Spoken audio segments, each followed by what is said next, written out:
Oneness is not imagination. Oneness is not visualization. Oneness is not even just a declaration. Oneness is your very existence. Cosmic principles are directly mapped on life through oneness. Oneness is the core, Merudanda, the spine. Oneness is the reality. Oneness is the truth which you manifest powers. That is the ultimate truth. Oneness, you don't need to work for it. You just need to realize its existence. If you just understand why you're not realizing oneness, you will realize oneness. That's the beauty of oneness. For an example, if your health is the way you want, you are in oneness with your health. Your wealth, if you have the way you want, if your wealth is the way you want, you have it, then you're in oneness with wealth. And with relationships, if you want the relationships as it is, and if it's manifesting as the way you want, then you are in oneness with the person, with that relationship. Why oneness is very important? One of the most predominant things you need to develop in your life is confidence to function out of the space of love. Because from there only, you can take a jump to confidence to function from the space of oneness. See, in the space of oneness, there is no cunningness, there is no conditioning, there is no planning. Second, Advaita. Advaita is not retirement or retirement insurance plan. It is a driving license to start your life. See, only when you are established in that space of Advaita, life mysteries to you, life is mysterious to you. The great powers, like different spiritual powers, can be open to you, available to you. Third, the deeper and deeper you go in your inner space, you experience the vast oneness, and more deeper you start traveling. And first you get integrated, then you fighting with you stops. Then people around you also get integrated because of you. The fighting with you stops, completion with yourself, then completion with others, then completion with other things, not just living beings, even the inanimate beings. Completion starts happening. Even with the nature, completion starts happening. The more deeper you travel, the more deeper you go. The more deeper you settle down, the more deeper you start living. Your cognitions expand. Your cognitions become more and more inclusive, more joy, more bliss, more knowledge, more enlightenment. Feeling so good about you and the world and life and everything is leadership. You feel you will feel Brahmanyam Bahuputratam, the favorite inheritor of the cosmos. Brahmanyam Bahuputratam. I tell you, I am the favorite chosen one of the cosmos. I tell you, feeling that is what I call leadership quality. That can happen just by holding on to the truth, your Paramashiva. Conflict-free cognitions make you manifest oneness. Because oneness is the fundamental principle which clears many of the internal conflicts. It makes you understand the unit, formulas, and apps of the cosmos. You are nothing but the cognitions you have about you, life, and universe, God. You're nothing but a bunch of your own cognitions. That is why the way you cognize you, life, world, God, all of that matters very much. If your cognitions are conflict free with you and the universe, you are in oneness. Whatever you want should manifest. What you don't want to manifest should not manifest. Understand, no conflict zone, whether in the level of cognition about yourself or the way you cognize the Jagat, the universe, the way you cognize the Ishvara, the God, the way you cognize life, in whichever field you have no conflict, you are in oneness in that zone, in that field. Techniques to manifest oneness. It is by practice the confidence to operate from space of love starts developing in you. That will help you to take a jump to operate from the space of oneness. Loving Advaita will lead you to living Advaita. Take this as a spiritual practice. Every Upanishadic truth is a powerful cognition. If you hold the powerful cognition, you are Paramashiva, ultimate oneness space, where you are free from everything and manifesting the Mahat Tattva, Mahatattva, manifesting the macrocosm, universe. Universe comes out of you, lives in you, and relaxes in you. Universe comes out of you and rests in you, relaxes in you. Hold the truth of enlightenment and experience the powerful cognitions in your being. So let us now look at an Apta Pramana from the Patanjali Yoga Sutras on oneness. It's from the Vibhudipada, 3rd chapter.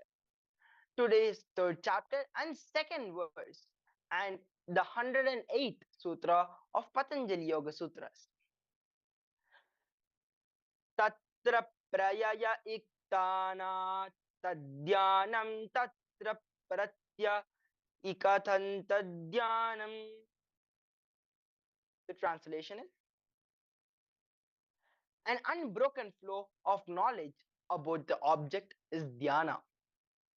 The word dhyana means raising your frequency, the mind frequency on certain level, where you mean the mind and the object on which the meditation is being done. Both of them lose its boundary and become one, meaning all oneness. Integrity is the Merudanda, the spindle on which the whole cosmos flows. The oneness, Advaita, is the core of the Merudanda. When the Merudanda moves, when it's spindle, the force generated is integrity. Oneness, the Advaitic, the Shuddhadvaitic Satya, that is the core of the spindle. When the spindle is churned, when the spindle starts moving, the force generated is integrity. Bring integrity as the force to move your life as well. You will manifest oneness with Paramashivatva. You will manifest oneness with Paramashiva. How the spindle is used to churn the milk or curd to get the butter out. How the Merudanda was used to churn the milky ocean to get the nectar out. That force of churning is integrity. The Merudanda itself is the oneness. Bring integrity, it will empower you. Integrity will literally make you Paramashiva. That is the energy generated by the spindle of Advaita Satya, oneness. The cosmic oneness is the Merudanda. When that cosmic oneness gets moved, churned, the energy generated is integrity. Integrity is the force of Advaita. The primal force of Advaita is integrity. The principal force of Advaita is integrity. Practice integrity, you will get into Advaita.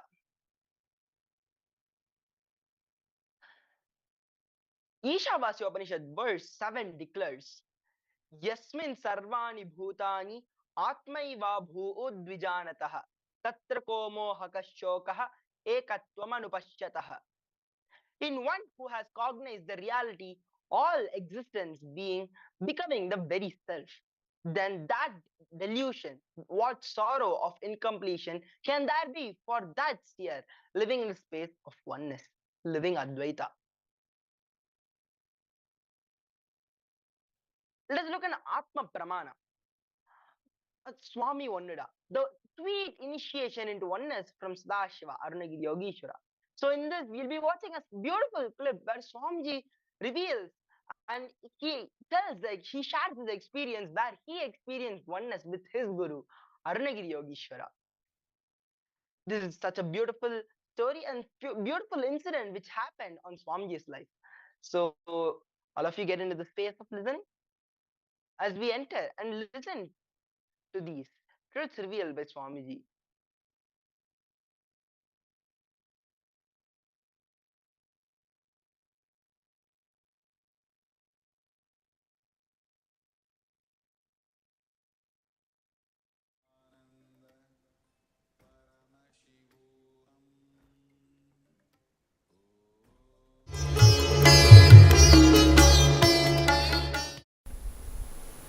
It's one of the very important revelation by Sadashiva.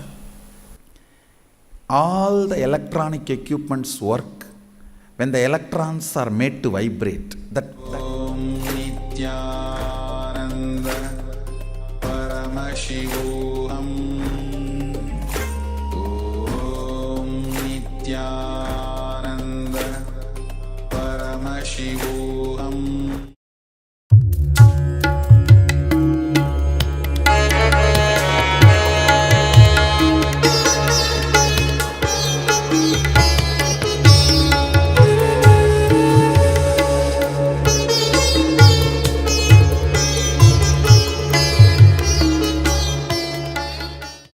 नित्यानन्देश्वर Sadashiv समारम्भाम्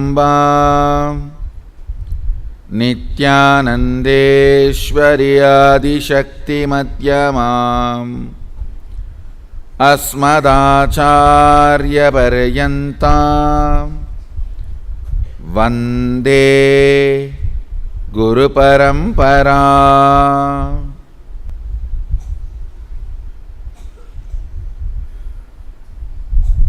I welcome all of you with my love and respects. I welcome all the devotees, disciples, Samajis, Satsangis, Sarvanyapita Yajamans, Kotaris, Tanidars, sitting with us all over the world through Nithyananda TV, YouTube Live,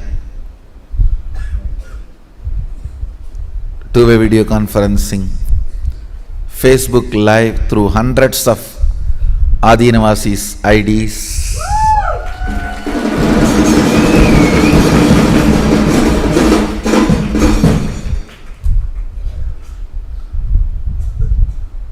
I welcome all of you with my love and respects.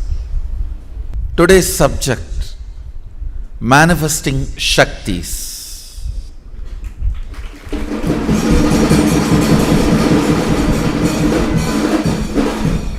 Understand, first principle you need to know about manifesting Shaktis is, it happens from Sadashivatva. It can never feed your ego. Understand?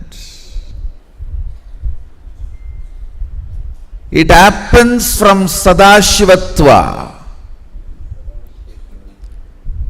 It cannot feed your ego.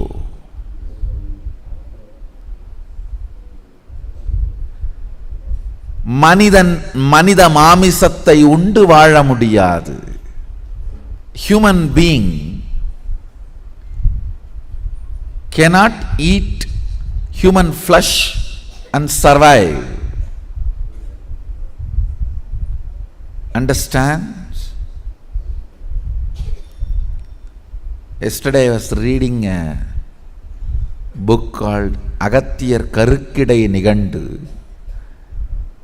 The statement now I uttered is from that Nigandu. Agathiyar Karukkidai Nigandu. மனித மாமிசம் உண்டு வாழ இயலாது.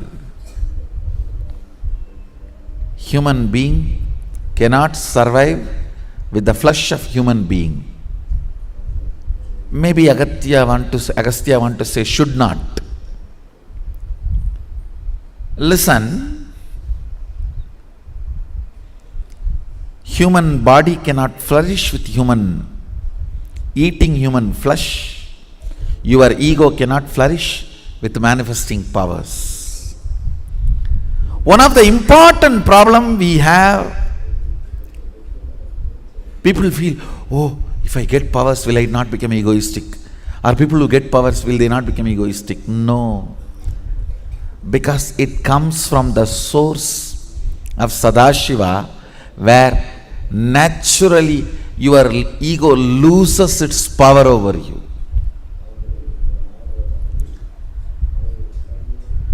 The more power manifestation, more divine you become. Understand? Shakti comes with buddhi. Only siddhi comes without buddhi. Shakti is mother, siddhi is stepmother.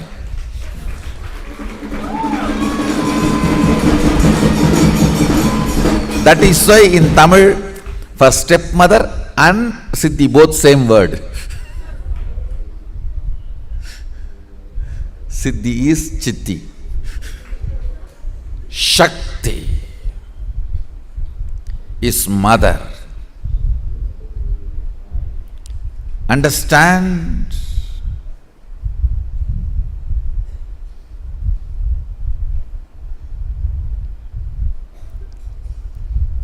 First principle about manifesting powers, it will not strengthen your ego, it will only take you beyond ego. First. Second, manifesting powers means manifesting qualities, state and space of Sadashiva also. Understand?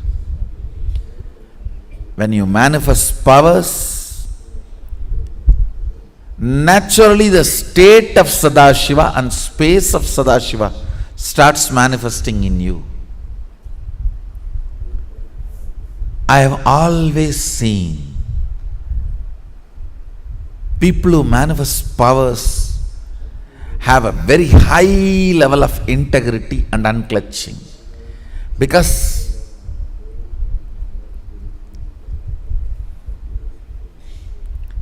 if they do not maintain that too, the power manifestation will stop. Understand?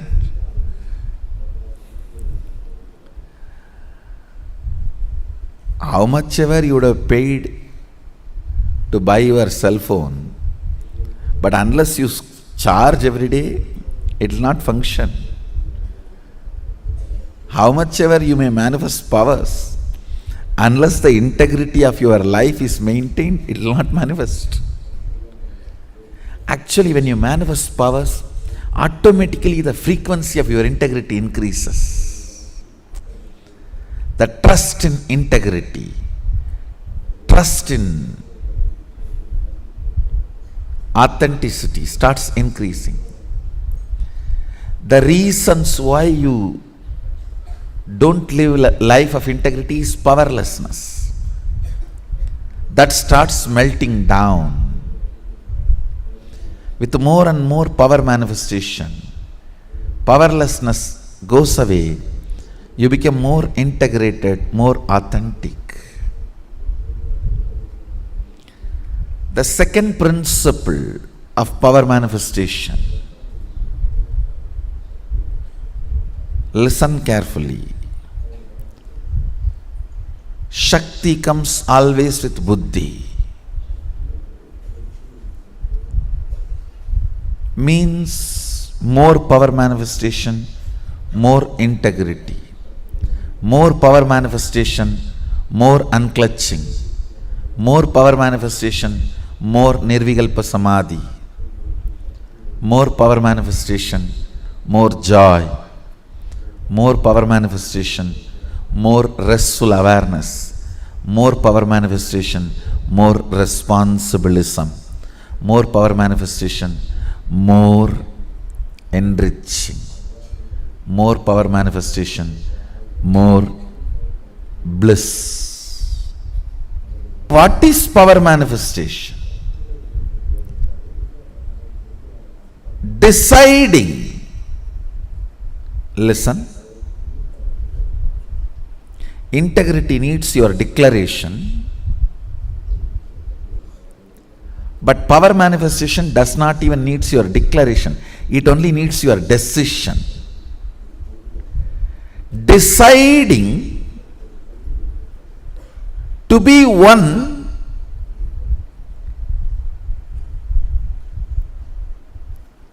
with the original source, Sadashiva, which is you, even when you don't understand.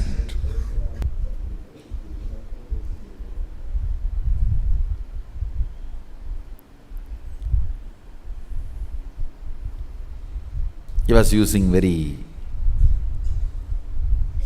few words. That is his beauty.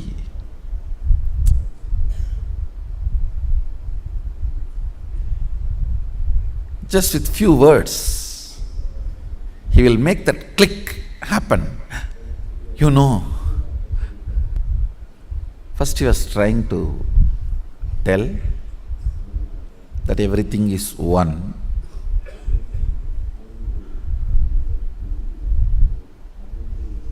Few words. Somehow I was looking at him. He was not convinced that the click has happened in me. And many times both my gurus, Kuppammal and Vibhudananda Puri and Yogananda Puri, both have tried to explain Advaita to me. Annamalai Swamigal even used to read out Ribu Gita. Annamalai Swamigal was one of the enlightened disciple of Ramana Maharshi. He used to read Ribu Gita in Tamil. But somehow that click never happened.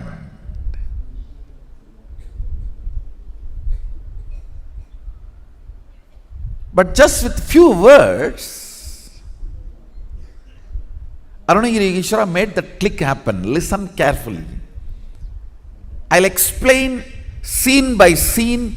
If you listen intensely, now that click can happen to you. Now that very click can happen to you. Listen. Scene by scene I'll narrate.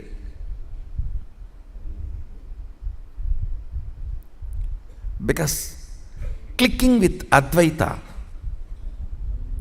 is a fundamental requirement for power manifestation. Clicking with Advaita is fundamental requirement for power manifestation. So listen. The incident itself is not too big, but it has done a very big job inside me. So I'll narrate exactly what happened.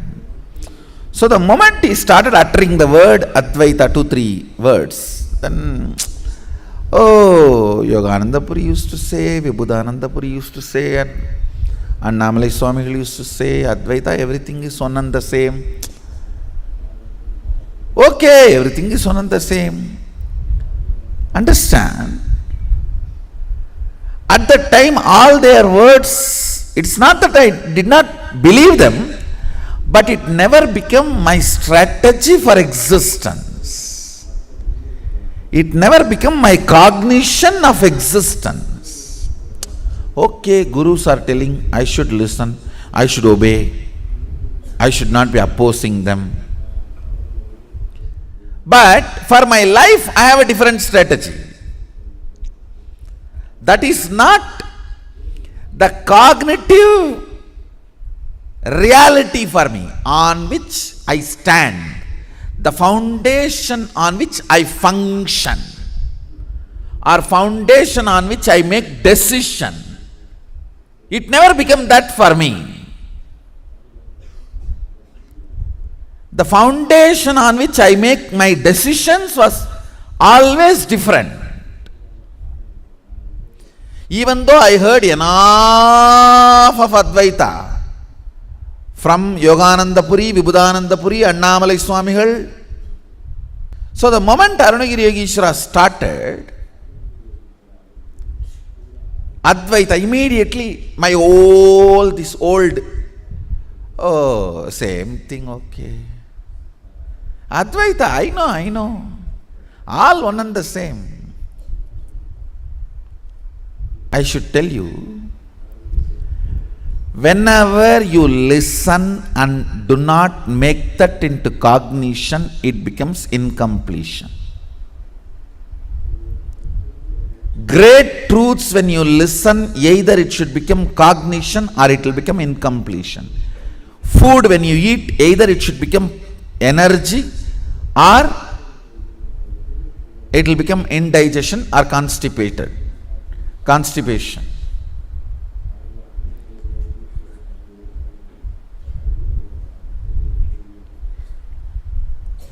So the moment Arunagiri Yogeshwara uttered the word Advaita, my constipation comes out. Incompletion comes out. I know. All one and the same. Listen. Now, frame by frame. He was sitting facing north. I was sitting next the down step. He was actually sitting in the steps of the Tiruvannamalai Arunachaleshwara's temple, Kalyana Mandapam, facing his Samadhi. His Samadhi Mandapam is there. So on the steps he was sitting facing north. You can see the photograph, exactly the place.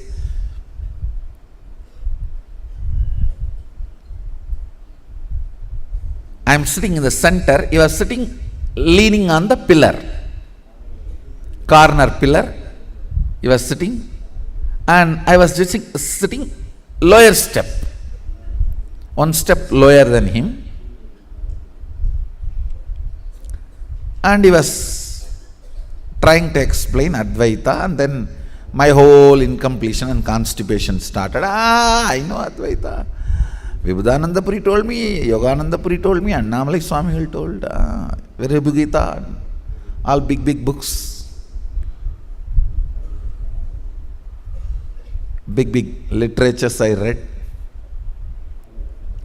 And there's a big book called Atma Puranam. It's a Tamil translation of 4 major Upanishad. Aitareya Upanishad, Ishavasya Upanishad, Brihadaranyaka Upanishad. 4 major Upanishad translation. Still the copy is with me, given to me by Isakki Swamigal. So I have read all those big books. But somehow never became reality, so that whole undigested incompletion. So the moment Arunagiri Ishvara saw in my eyes the kind of a non-interest, sleepy mood, I know. He was looking into my eyes. I know he is reading me. He will be so deep. Oh God. It is just such lovely, beautiful, sweet eyes. You can just dive into his eyes for ages and forever, never to return back. Come out of it.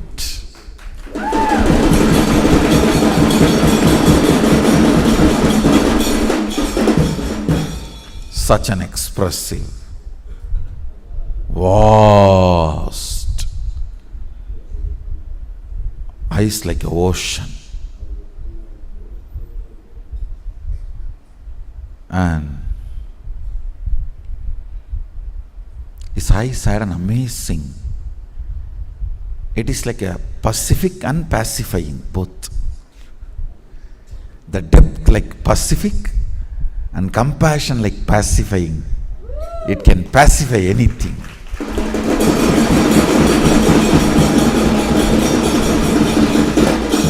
So available on the surface and so deep in the being. Using that powerful eyes, he was looking into me. Of course, that is too much. So naturally sleep disappears.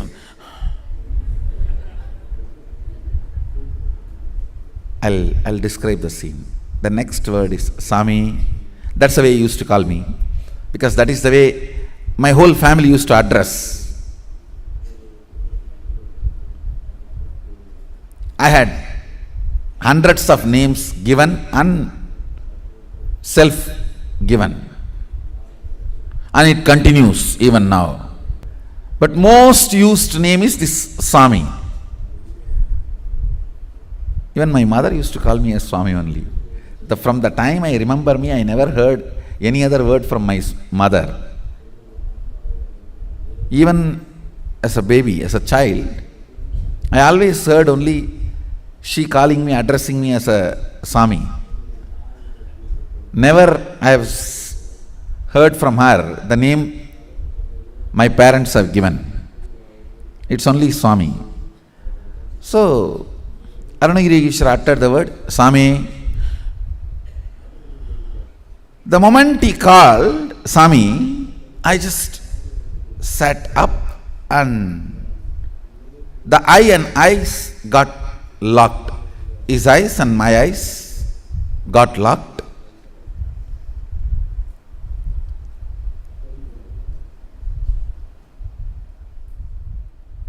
He raised the right hand with a gesture. Are you able to raise your hand? So the meaning is, are you able to do what you want? It was not verbal, it was like a show. So naturally I responded. Means I moved my hand and showed, yes, I can. Suddenly,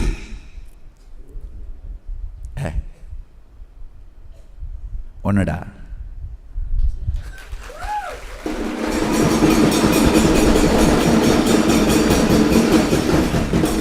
It just clicked and I started laughing. He started laughing.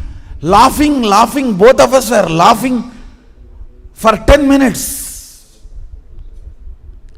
Understand? I'll tell you exactly what happened in me. When you have a consciousness which can command and execute something that is one with ultimate, so you are ultimate.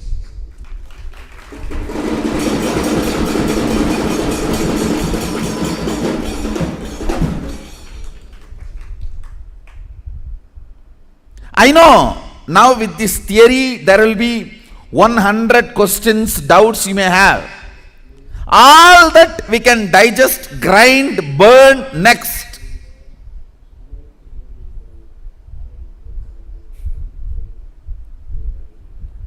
But the first click is right.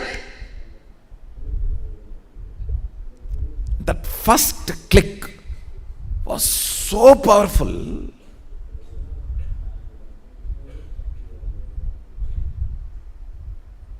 The words uttered were only 2 words. Swami. Then he showed through the gestures. Are you able to move the right hand? So I responded in the same way, gestures, not words. Yes, I can move. What is there?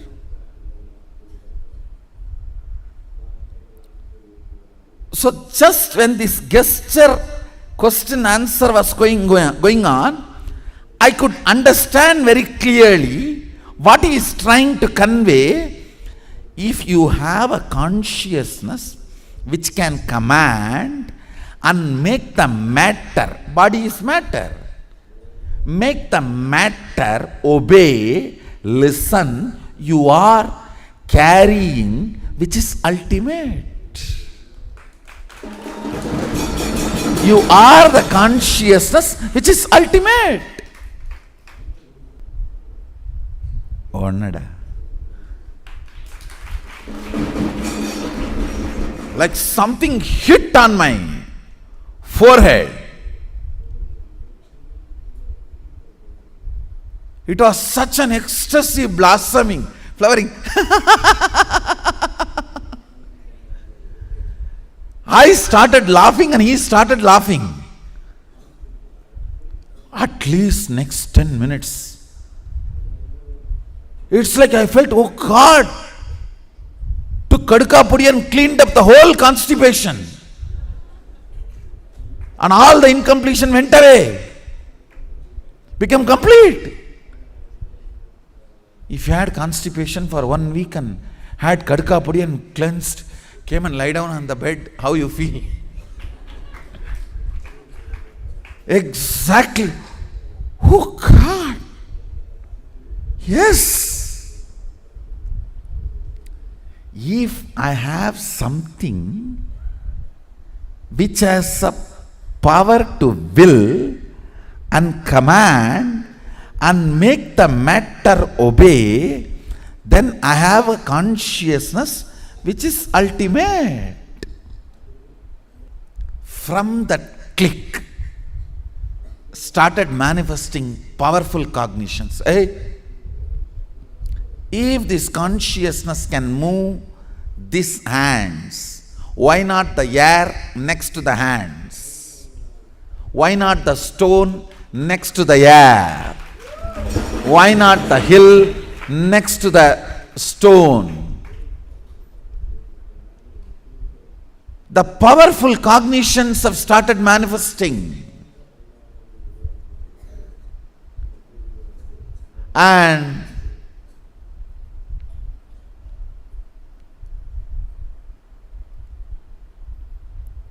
the powerful cognitions have brought understanding, knowledge, powers, all rooted, centered on this one click. Listen. I can only reenact. I cannot tell what happened. I can only reenact. He showed the gesture like a, are you able to move your hands? That's exactly. In my inner space, I can immediately understand the gesture and respond. Why not? See?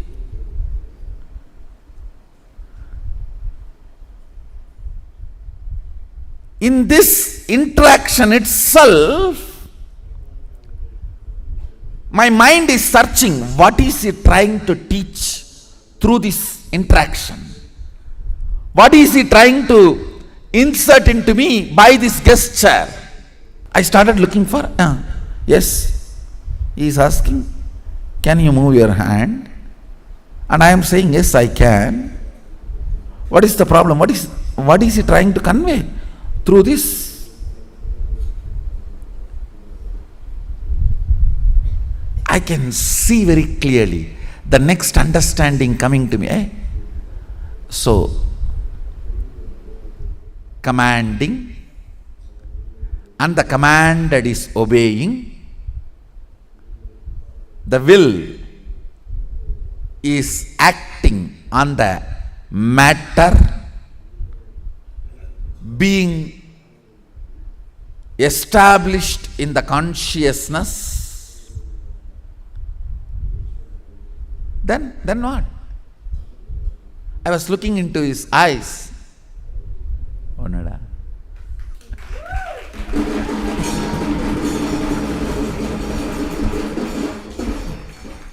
I can still remember that casual, sweet, most simple way of giving initiation into the most complicated truth, Advaita. Oh, nada.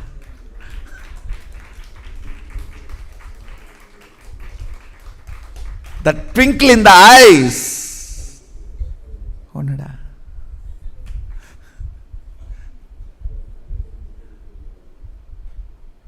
Means, he said in Tamil, it's one. It is same.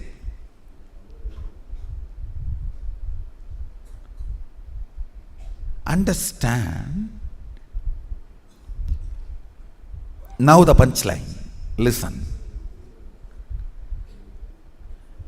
If there is a will established in consciousness which can move the matter, your hands are matter, the body is matter.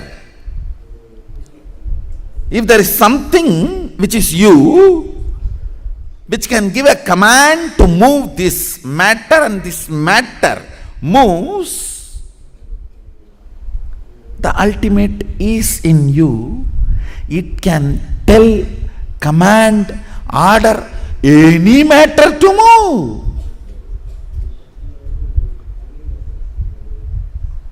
Understand? The moment you decide, it can command any matter to move, manifesting Shaktis starts.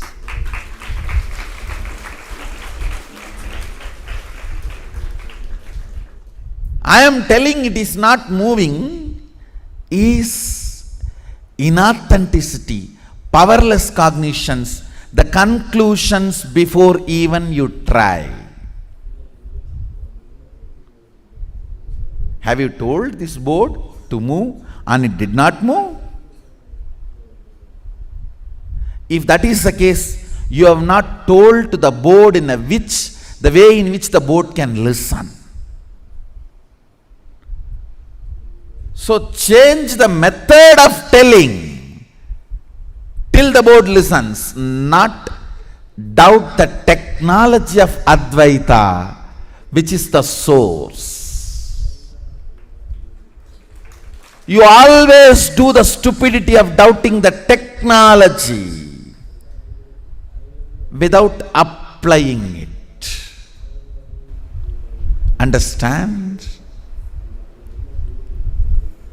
Guru Bhakti is a strength to make you apply the technology, update the technology without doubting the original science. Fortunately, I had that kind of a bhakti with Arunagiri Yogeshwara.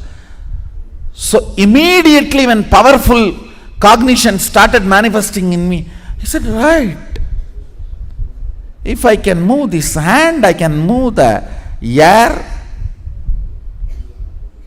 next to the hand. If I can move the air next to the hand, I can move the stone next to the air. If I can move the stone next to the air, I can move the hill next to the stone. I just need to find a method of conveying my command to it. To the hand, my command is passed through the nerves.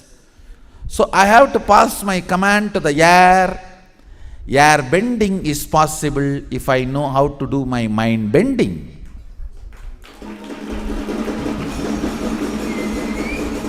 So, just like I sent my command to my hands, I should send my command to the air. I should send my command to the stone. I should send my command to the hill. My cognitions have started moving in that direction. Instead of, oh, I tried yesterday itself 2 times to move the article and it did not move, so I don't think Advaita is. No, fortunately, my inner space did not move in that direction. Listen. Essence of today's satsang. Sami, onnada.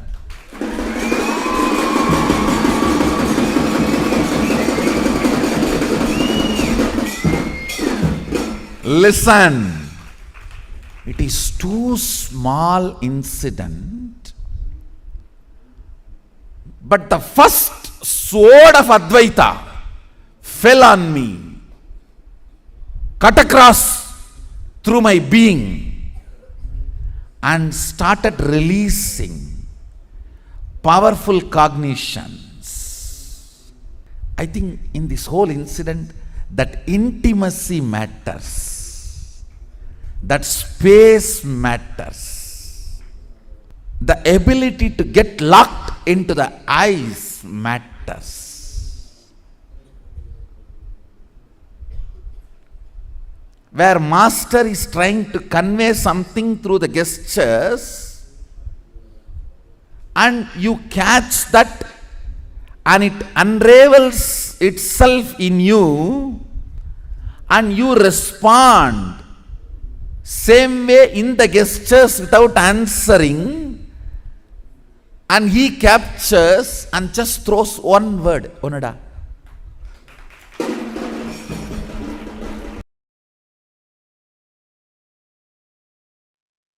Om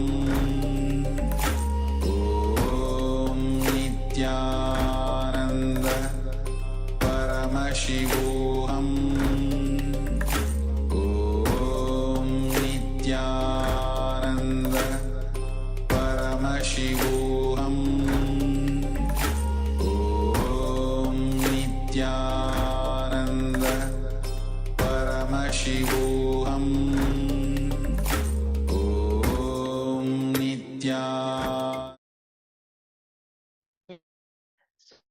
clip how Swami explained about the experience he had with Ishvara, oneness experience. He was to know like intimacy he had with Ishvara.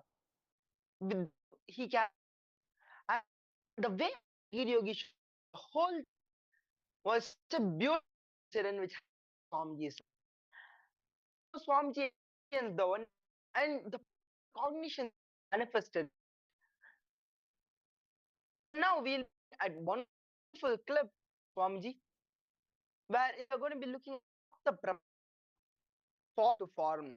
Enlightenment.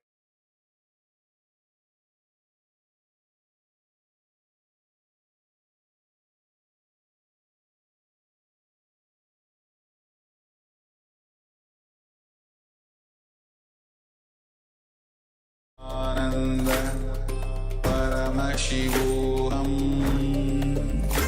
Om Nityanand परमशिवोहम Om Nityanand परमशिवोहम Om Nityanand Paramashivoham Om Nityananda. Sorry for the technical glitch. Apologize for the technical glitch. How beautifully Swamiji manifested the different powerful in the previous video. So now we'll be watching another video where Swamiji explains the Apta Pramana, form to formless. He explains the Apta Pramana of the enlightened experience of Sri Ramakrishna, where Mother Kali herself guides Ramakrishna to mentally cut her and take him to enlightenment. So get into the space of listening and we'll be watching beautiful clip.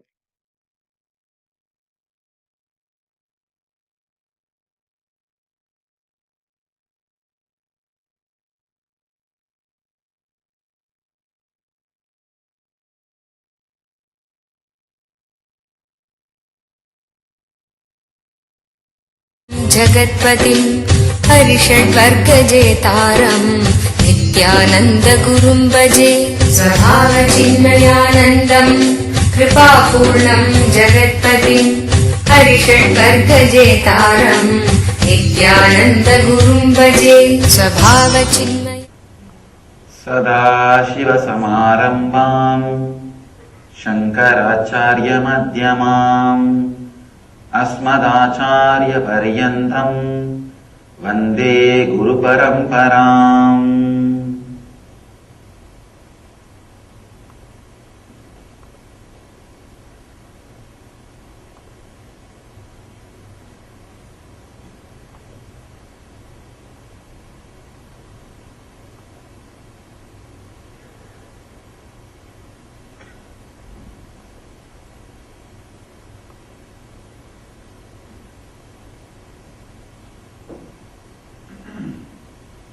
I welcome you all with my love and respects.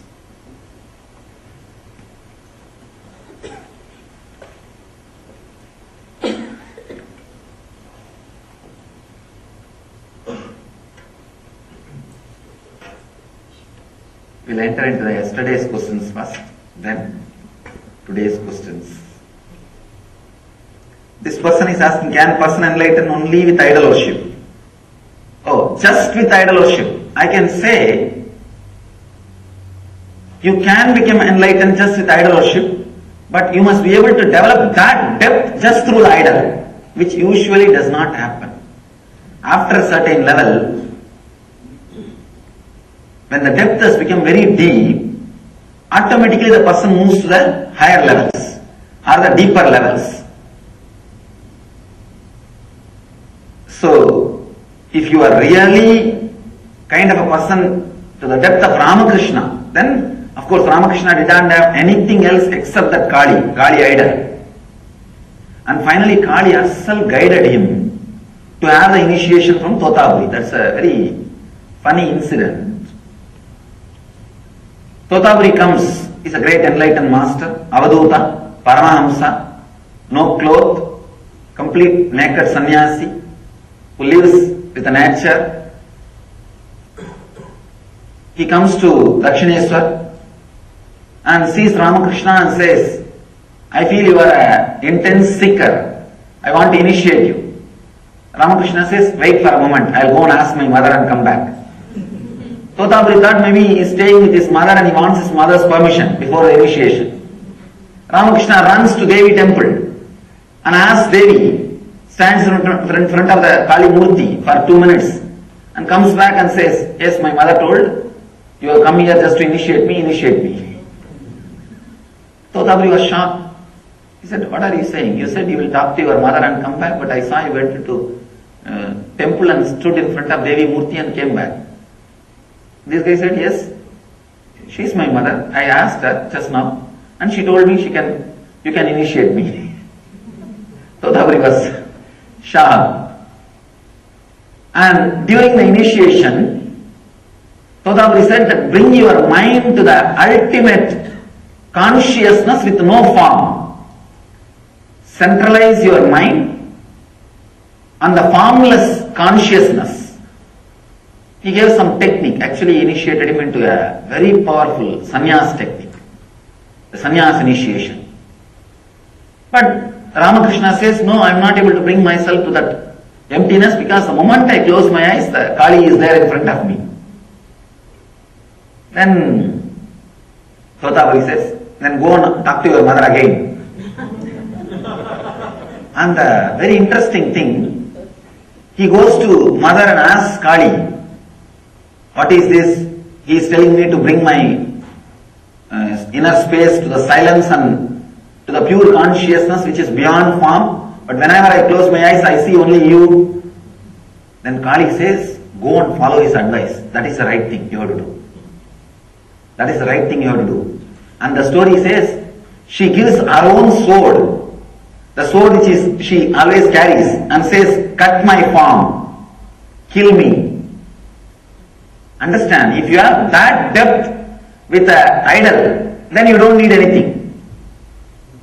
Usually, when you have that depth with the idol, she herself will guide and take care that you become enlightened. That story says, she herself guided him, gave the sword to cut her herself, and Ramakrishna, when he again brought himself back to the pure consciousness beyond form, he saw the form of the Kali and used that sword mentally and cut the form. And the story says he became enlightened.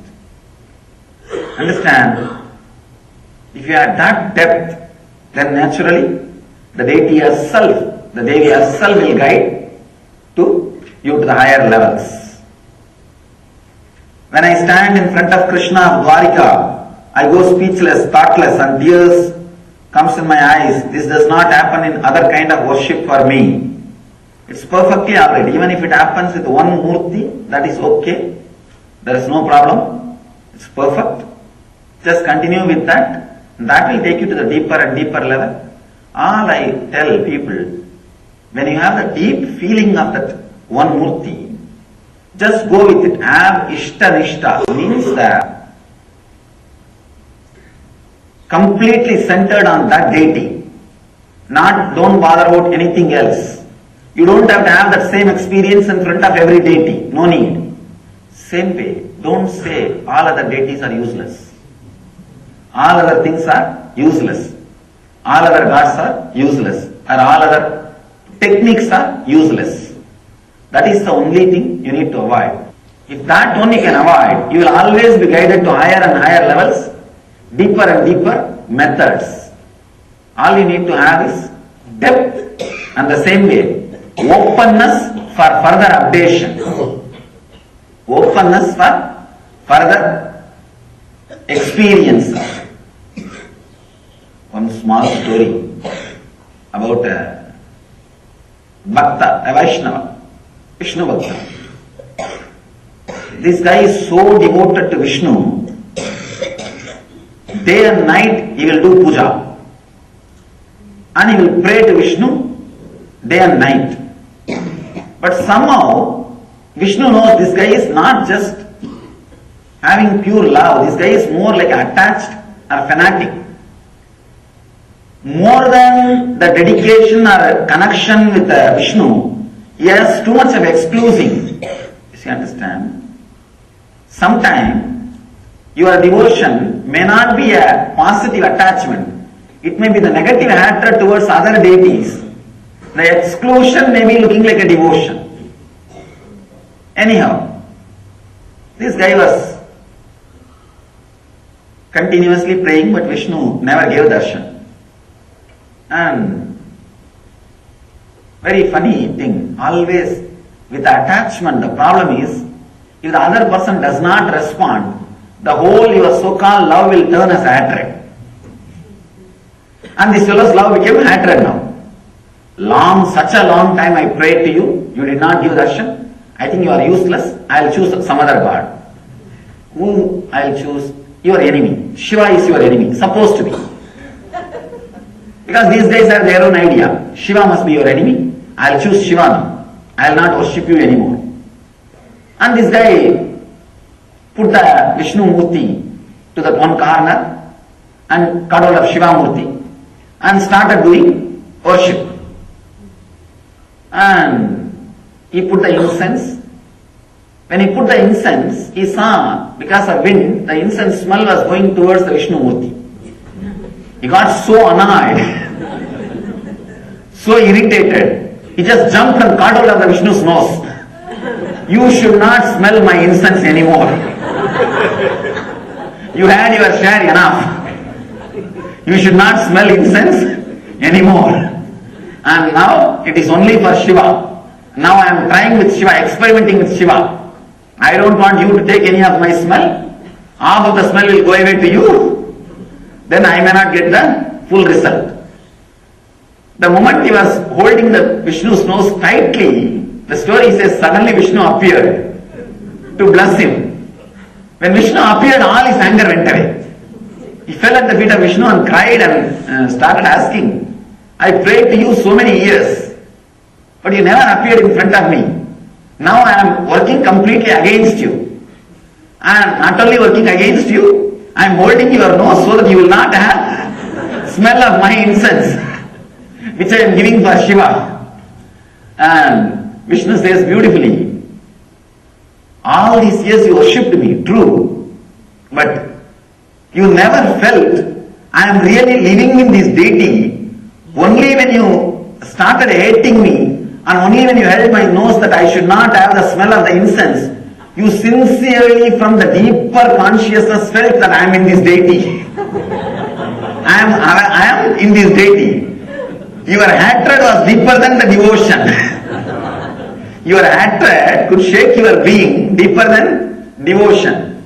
It may be hatred, but negatively, at least negatively, you had a deep faith for those few moments. I am available in the deity. I am there in that form. So that faith, I have to honor that faith, so I am appearing, I am blessing you. Understand? In this case, the fanaticism has paid. It has paid, but it does not pay always. So all you need to do, when you melt, go deep, be with it, but no need to hate or exclude other things. Be ready for deeper and deeper experiences or deeper and deeper explosions. Shivoham, Shivoham, Shivaswarupam.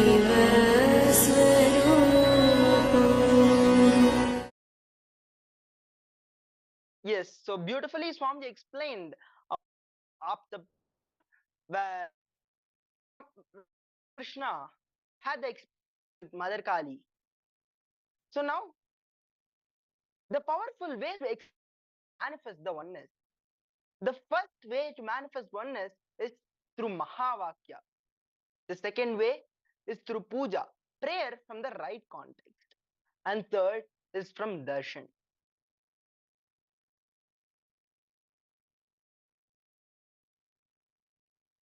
Let's watch another beautiful video where Swamiji explains about the Mahavakya.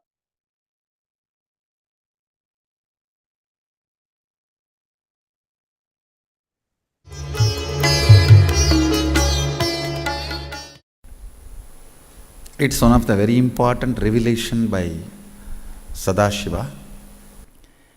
All the electronic equipments work when the electrons are made to vibrate. That happens by the light. When the electricity is supplied, the light particle vibrates, the electronic equipment starts working. Just like that, the spiritual power and the umbilical cord connection, spiritual umbilical cord connection between you and me, it works with sound particle. For example, my integrity with the cosmos, Sadashiva, Mahasadashiva, it reverberates in certain level of frequency. When you are integrated to me, you also start reverberating in the same frequency. If your integrity goes down, that is when you start connecting with me only as a manager or this organization head or your Purvashram father, mother. Your connection with me goes down to the lower level if the integrity gets reduced. I was wondering, what is the way we can bring people to the higher integrity immediately and the feeling connection, so they start manifesting the powers, they start staying in the space of Sadashivatva. Sadashiva revealed a beautiful sound. I can tell you, this is like a password. At any point, if you are not able to bring yourself to oneness, you are a little shaken, disturbed, or for some reason, you are not able to bring yourself to oneness. This is like a password. You type, whether your mind feels connected or not, the energy will start flowing in you beyond the depth dimension. You see, all mind oscillation, restlessness, all mental idea based feeling connected or not feeling connected is only length, breadth, depth level, not in the space level. But this sound will straight infuse energy from the space level. Like for example, if the power goes off, automatically the generator will get switched on and the power supply will be going on. So end result will not be lost. Whether government power supply or the generator power supply, end result will not be stopped. So whenever you feel little that oneness is, you are not catching it, just feed this password. Immediately the oneness will open up and you will start manifesting the powers, energy, and the whole space will shift. It is directly from Sadashiva. It's a beautiful sound. I don't even want to say it's a mantra. It is not even a mantra because there is no meaning in it. You can't derive a meaning for it. It just flashed like a password for all the initiations I am giving. One single password for all the initiations I am giving. And the initiations I gave, I am giving, I will be giving. For all that. This is like one password. Don't even repeat like a mantra. Just feed like a password and it will just open up. Your whole being will open up. Listen carefully. It starts with the vibration Om. Listen and then repeat. Om. Very deep. Om. Nithyananda. Nithyananda. Maha Sadashivoham.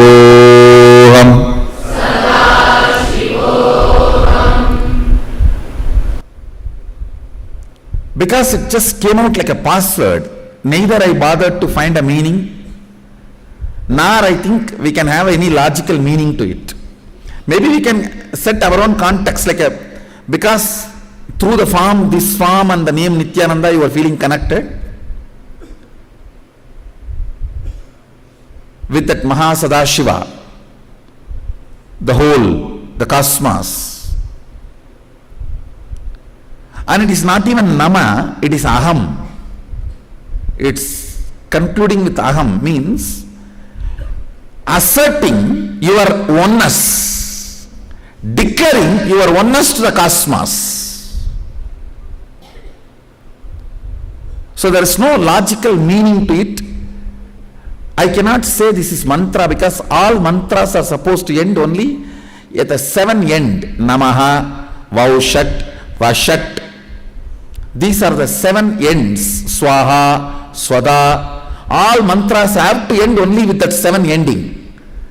But this is not ending with any of that seven. So I cannot call this as mantra. I should only call this as a password just got delivered by Sadashiva. The moment you declare this frequency, the umbilical cord connection will become fully alive, awakened, opened up, and the powers will start manifesting. The Sadashivatva, that real oneness will start manifesting. It is like every time the life inside the egg declares its authority and comes out. So every time when you declare this mantra, this password, Sadashiva who is in you, Mahasadashiva, he just breaks, he opens up through you and starts manifesting. He breaks all that small human identity in you. He overtakes, he just possesses you, takes over you, and he starts manifesting. So use this as a declaration, like a password. Like a password and declaration for any power manifestation. Before doing anything, whether power manifestation or eating or sitting or walking or talking, before doing anything, declare this and then start doing. Not as mantra, understand? Mantra means unconsciously, Om Amam Samaya Namaha, Om Amam Shivaya Namaha, Om Amam Shivaya Namaha, thinking about brinjal and chanting mantra. It's not like mantra, just declaration. You are telling who you are, how you remember who you are. This is you now. This is me. This is me. So this is the declaration of password about you.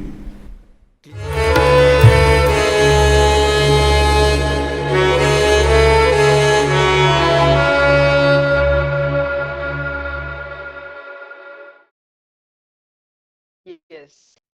So we saw how beautifully Swamiji explained Mahavakya's importance and the power of Mahavakya. How is the word Mahavakya composed? The Vakya or the statement that straight away leads you to the experience of the Mahat, the cosmos, is Mahavakya. The second, as we saw, was the prayer, Puja. Puja entangles us to the cosmos. We enter the breathing space and are attuned to the cosmic frequency, the frequency of the cosmos. The secret of puja is gratitude and devotion. Hold the right context and understand prayer. To pray to a deity or a guru, have this context and pray. O source, where you are and me are one and the same. I pray to you, you make this into a reality. A real player. Shavasya Upanishad 16 years. Ne karshe yamasurya प्राजापत्यव्यूः अरश्मीन् समूहतेजो यत्ते रूपं कल्याणतमं यत्ते पश्यामि योऽसवसौ पुरुषस्तोऽहमस्मि. O nourisher, O lonely cursor of the heavens, O regulator of, O sun, thou offspring of the Prajapati, remove thy rays, gather up the effulgence, so that I may see that which is the most auspicious effulgence, the person that is in the thee, that am I. puja, prayer. Upanishad has a beautiful word, Soham Asmi. Even when I pray, I am him. So even when I am you, as long as there is a relative reality, pray. I'm devoted to you. I know you and me are one and the same. But as long as there is a relative existence, till I feel there is a skin for me and skin for you, I am devoted to you. Whether we understand or catch it or not, indeed, the reality is Soham Asmi. That is what the Upanishad used to use the word indeed. Whether you got it or not got it, you have not got it yet. Soham Asmi. I am. When you have not realized with the cosmos, even when you are doing the sadhana, prayer to achieve the cosmic oneness, you are one with the cosmos. That is minded as the undercurrent in the Upanishads. Never at any moment the separation is recognized in the Sanatana Hindu Dharma, because that is not the truth. That is not the reality. When you think you have not the oneness with the cosmos, think you have not realized it, you are Paramashiva. The Upanishads continuously bring the statement and emphasis on this. Enlightened living, you are one. The absolute truth is truth even when you practice the truth. Even when you are doing the sadhana, you are, whether you know it or not, you are it, because that is the truth. So with this, we'll be entering into the internalization exercise, the oneness internalization exercise for a 15-minute exercise. So never at any point, never at any moment, the separation is recognized in the Sanatana Hindu Dharma, because that is not the truth. That is not the reality. Even when you think you have not achieved the oneness with the cosmos, even when you think you have not realized it, you are Paramashiva. Now, meditate this and come up with 5 decisions you're going to make in your life from the truth that you are Paramashiva, even when you avoid knowing it. So meditate on this truth and come up with 5 powerful decisions you're going to make in your life from this powerful truth. For an example, you want to be a champion. You want to be a champion in some sports. You want to be a good athlete. Now feel that you are Paramashiva, So when you are Paramashiva, when you are in oneness with Paramashiva, and when you feel that you are Paramashiva, at that time, when Paramashiva, if you see Paramashiva, he can manifest everything. So when you are Paramashiva, you can manifest everything. So whether you know it or not, you manifest it. So like this, take 5 decisions. This is just the example. You can whatever you want, in whatever way in the life you want.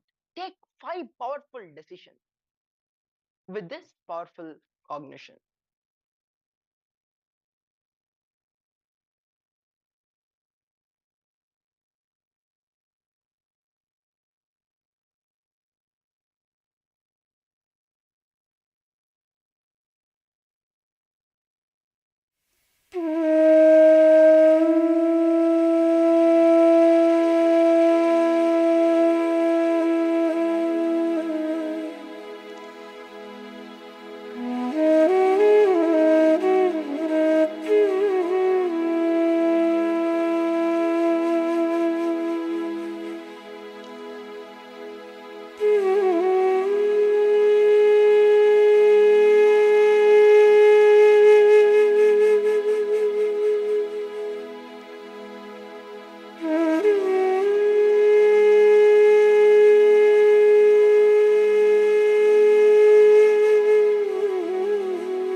now we'll be entering into the power manifestation.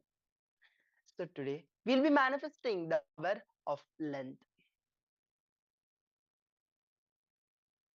So before we enter power manifestation itself, let us first look at the Shastra Pramana, the scriptural reference.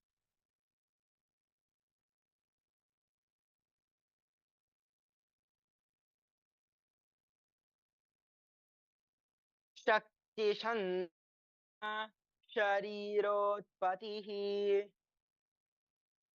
This is from the Shiva Sutras, Sutra 1.19.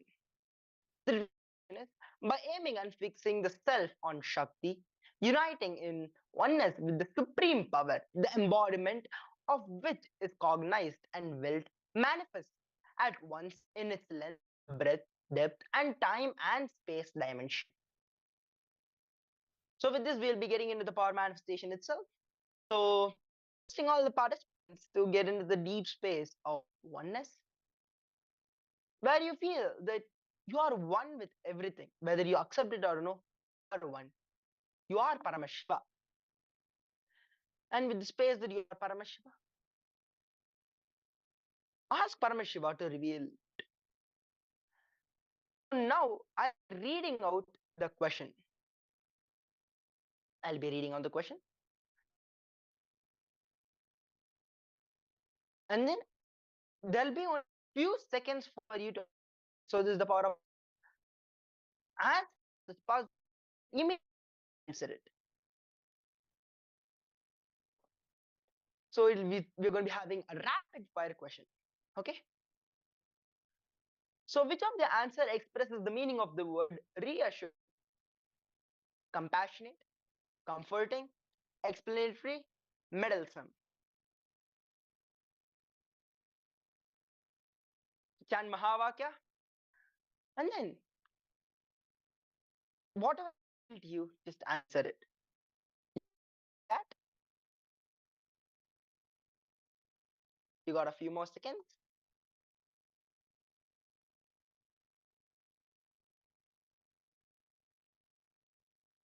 You have 5 more seconds. 5, 4, 3, 2, 1. So the answer is the word comforting. So question, what should be done in a sequence? What should not be in the sequence? 1, 1, 2, 3, 4, 5, 8, 13.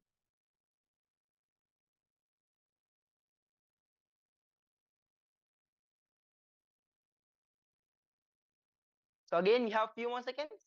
You have 10 seconds.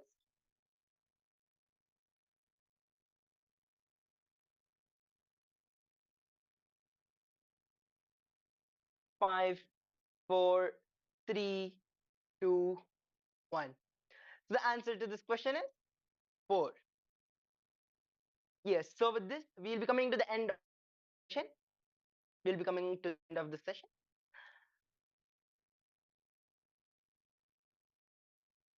So now you can take some time to share experiences on social media and put your and enrich more people to come and join the Paramashivoham. Because when you enrich other people's life and when they manifest their reality, your reality manifests. So with this, you can take a short break and post your experiences on the social media, as shortly we'll be starting the next session. Thank you all. Nityanam. Paramashivoham Om Nityananda Paramashivoham Om Nityananda Paramashivoham Om Nityananda Paramashivoham Nityananda Paramashivoham Om Nityananda Paramashivoham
Nityanand परमशिवोऽहम्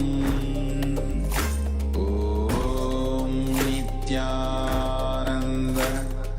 परमशिवोऽहम् ॐ नित्यानन्द परमशिवोऽहम् ॐ नित्या Welcome back. Now we have a good news. Swami is going to be coming shortly. So now get the space of oneness as we ready to receive Swamiji's presence, the powerful presence of Swamiji. Please get into space of please get into meditative space as we receive Swamiji.